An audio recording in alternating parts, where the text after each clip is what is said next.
Pertanyaan pertama, amalan apa yang bisa saya lakukan buat diri sendiri dan orang tua yang telah meninggal agar diringankan atau dijauh dari azab kubur? Apakah azab kubur itu kekal buat kaum muslimin? Sebenarnya bukan hanya meringankan, bisa dihilangkan azab kubur itu. Kalau seseorang anak misalnya sering beristighfar kepada Allah untuk orang tuanya, dia sering beristighfar, ya Allah ampunilah kedua orang tuaku, seperti doa yang masyhur Allah ajarkan, Rabbi ghafirli wali walidayya. Doa ini pada saat mereka hidup atau mereka meninggal. Bukan mustahil karena seringnya orang mendoakan, maka dosa-dosanya diampuni oleh Allah. Dan kalau dosanya sudah bersih karena istighfar anaknya, maka bisa saja dia selamat dari azab kubur, gak diazab lagi, gitu kan. Kalau dia hanya sekedar mendoakan beberapa kali dan memang kadar dosanya belum bersih, maka azab kubur akan datang, tapi pasti memang meringankan. Cuman saya bahasakan bisa saja hilang, bisa saja hilang. Kalau penanya ini yang maksudkan adalah apa yang saya harus kerjakan selama saya hidup, perbanyak amal soleh, semua amal soleh. Jangan tinggalkan peluang apapun dalam mengerjakan kegiatan atau perbuatan amal soleh apapun, sekecil apapun. Apa saja, senyum dengan muslim, bersedekah dengan 1.000 rupiah, apa saja yang kebetulan Allah sedang mudahkan di depan mata kita, jangan disia-siakan, kerjakan semuanya. Sebagaimana sabda Nabi SAW, la tahkiranna minal ma'rufi syai'a. Jangan pelit-pelit dengan perbuatan amal saleh. Kita temui ada satu orang yang lagi sedih, senangkan dia, tanya ada masalah apa, hibur, berikan nasihat. Ada orang yang sedang salah, luruskan dengan nasihat. Ada orang sedang butuh, kita bantu. Ada orang sedang sakit, dijenguk. Ada orang yang sedang terdolimi, kita tolong, gitu kan. Seperti itu. Jadi memang apa saja amal saleh. Ada orang sedang minta-minta, kita berikan. Jadi memang kita melakukan amal-amal saleh dan tidak memilih-milih amal soleh tersebut. Kita tidak pernah mengetahui kadar pahala yang telah Allah janjikan. Lakukan saja. Ada satu wanita namanya Zubaidah. Zubaidah ini istrinya Harun al-Rashid. Kalau teman-teman pernah dengar, ada satu khalifah Abbasi, dinasti Abbasiyah namanya Harun Rashid. Orangnya sangat terkenal dengan wibawahnya, dengan kekuatan militernya. Waktu itu Islam sangat berjaya gitu. Istrinya namanya Zubaidah, terkenal sekali. Zubaidah ini suka bersedekah, sampai sekarang kalau Bapak Ibu sekalian lagi melewatin antara Arafah ke Muzdalifah, itu ada seperti benteng, bangunan lama gitu, cukup panjang berapa kilometer, itu dibangun oleh Zubaidah untuk memberikan minum jemaah haji, karena sukanya beramal saleh gitu. Subhanallah, dinukil dalam buku-buku yang tujuannya menceritakan masalah keimanan. Pada saat Zubaidah meninggal, maka ada salah satu dari kerabatnya mimpi melihat Zubaidah. Lalu kerabatnya ini menanyakan, yang sering dibantu oleh Zubaidah, bagaimana Allah balas kamu dengan pancuran air yang kamu buat berapa kilo itu di Arafah? Kata dia, tidak ada satupun yang saya dapatkan pahala, karena saya melakukannya riya untuk manusia. Lalu bagaimana keadaanmu? Kata kerabatnya, dia bilang, Allah telah ngampuni saya dengan sholat malam, 2 rakaat sholat malam yang saya rutin jaga setiap malam. Justru karena itu Allah ampuni. Kita nggak pernah tahu amal soleh mana yang Allah ampuni dosa-dosa kita. Maka kerjakan semua amal soleh, semua, jangan dipilah-pilah. Ada teman-teman subhanallah masuk masjid, ada kesempatan sholat sunnah qabliyah, enggak, duduk sibuk dengan HP-nya.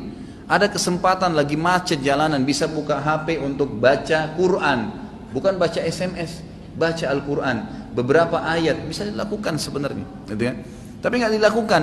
Ada orang yang lagi minta, dibisikin sedikit sama syaitan, sudahlah, dia sudah mampu, nanti di depan kita nggak sedekah. Enggak, semua peluang amal soleh lakukan, semua amal soleh lakukan. Dan ingat, untuk beramal soleh harus Bapak Ibu sekalian dipaksakan. Nggak bisa. Kalau Bapak Ibu tidak paksakan sholat malam, percaya lisan saya tidak akan pernah sholat malam sampai mati. Kalau kita tidak pernah paksakan, jadwalkan, ambil tuh Quran di rak untuk dibaca, maka kita tidak akan pernah baca. Karena syaitan itu selalu memasukkan angan-angan. Gitu kan? Kalau kita mau ibadah, dia nggak bisa bilang jangan ibadah, tapi diangan-anganin sama dia. Nanti sekalian baca, sekalian baca sekian juz, sekalian, supaya kita undurnya sudah cukup untuk membuat kita meninggalkan amal soleh tersebut. Jadi kita harus paksakan. Allah mengatakan dalam Al-Quran, a'udzubillahi minasyaitonirrajim, walladzina jahadu fina lanahdiyannahum subulana.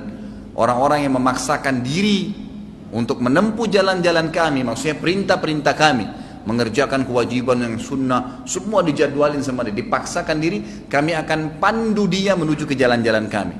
Kalau kita nggak paksain nggak bakal bisa. Paksain, jadwalin, ya, ajak keluarga, ajak istri, ajak anak, harus, nggak bisa enggak. Selama hidup saya tidak rincikan, semua kesempatan amal soleh lakukan, yang wajib dan yang sunnah, ya, yang wajib dan yang sunnah. Kalau kerabat kita yang sudah meninggal, ada beberapa amal soleh yang bisa kita sampaikan untuk mereka. Yang pertama itu adalah memperbanyak istighfar, bertaubat, ya, mengatakan ya Allah ampunilah, ya Allah rahmatilah. Sebagaimana kita tahu doa pada saat kita sholat jenazah, kita mendoakan itu, Allah maghfirlahu warhamhu, ya Allah ampuni dia, ya Allah rahmati dia. Tadi doa Rabbi ghafirli waliwadayya untuk orang tua, itu juga termasuk minta agar diampuni. Allah maghfir lil muslimina wal muslimat, itu untuk orang hidup dan mati kita bisa doakan istighfar. Ini sangat besar manfaatnya. Ada juga dalam hadis Bukhari dijelaskan akan datang nanti seseorang pada hari kiamat dikasih pahala bergunung-gunung. Jadi ternyata orang ini amal solehnya sudah banyak dan dia selamat dari azab kubur karena amal solehnya banyak, dosanya bisa dikatakan tidak ada atau sedikit sekali. Di hari kiamat dikasih pahala bergunung-gunung, lalu dia berkata kepada para malaikat, dari mana? Saya tidak pernah kerjakan amal-amal ini. Dari mana? Setahu saya nggak ada karena semua amalnya sudah diperlihatkan. Dia bilang ini istighfar anakmu untukmu. Karena pada saat istighfar, ya Allah ampunilah kedua orang tua, atau kita mengatakan Rabbi ghafirli wali walidayya, ternyata dosa mereka memang sudah bersih, udah nggak ada lagi, maka tetap itu dijadikan sebagai pahala karena tidak ada pembersihan dosa, maka jadi pahala buat mereka.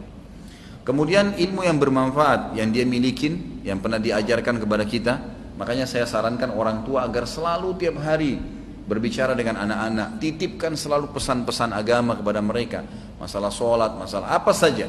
Maka mungkin mereka akan jadikan sebagai prinsip hidup, itu ilmu yang bermanfaat. Karena tidak semua orang bisa jadi penulis. Kalau antum bisa jadi penulis itu sangat bagus, menulis banyak karya tulis kemudian dibaca oleh orang-orang, itu sangat luar biasa. Seperti Syekh Abu Bakar Jazair sekarang, bukunya yang kita bedah ini, beliau sudah meninggal rahimahullah dan kita bisa pelajarin ilmunya gitu kan.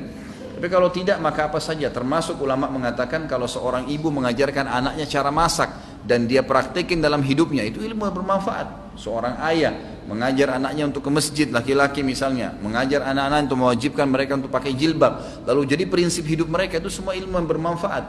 Itu semua ilmu yang bermanfaat. Kemudian sedekah jariyah, yang ketiga, sedekah yang berjalan terus, ya gitu, program-program, perbaiki masjid, ya, rumah anak yatim.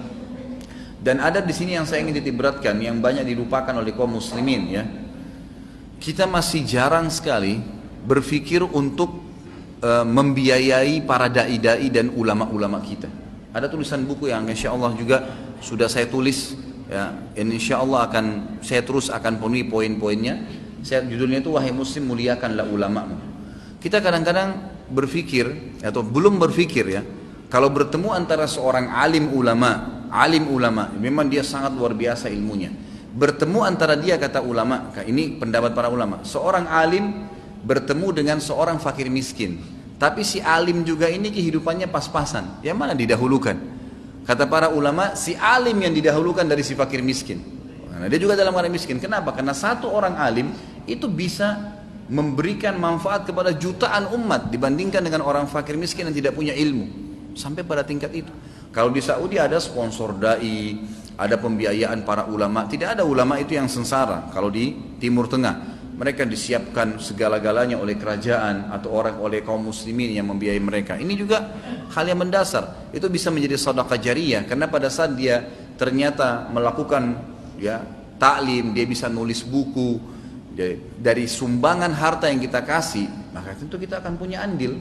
Masjid dibangun, rumah anak yatim, memperbaiki janda-janda, rumah-rumah janda, kemudian membantu kaum muslimin kayak sekarang yang lagi, ya, tersiksa, ditampung mereka, kita sumbang. Itu semua hal-hal mendasar yang bisa menjadi perbanyak, ya, amal kita nanti pada saat meninggal. Kemudian haji dan umroh, ini juga dibolehkan bagi orang yang hidup menghajikan dan mengumrahkan orang yang sudah meninggal atau orang yang sudah tidak mampu. Hadis Bukhari menjelaskan masalah itu.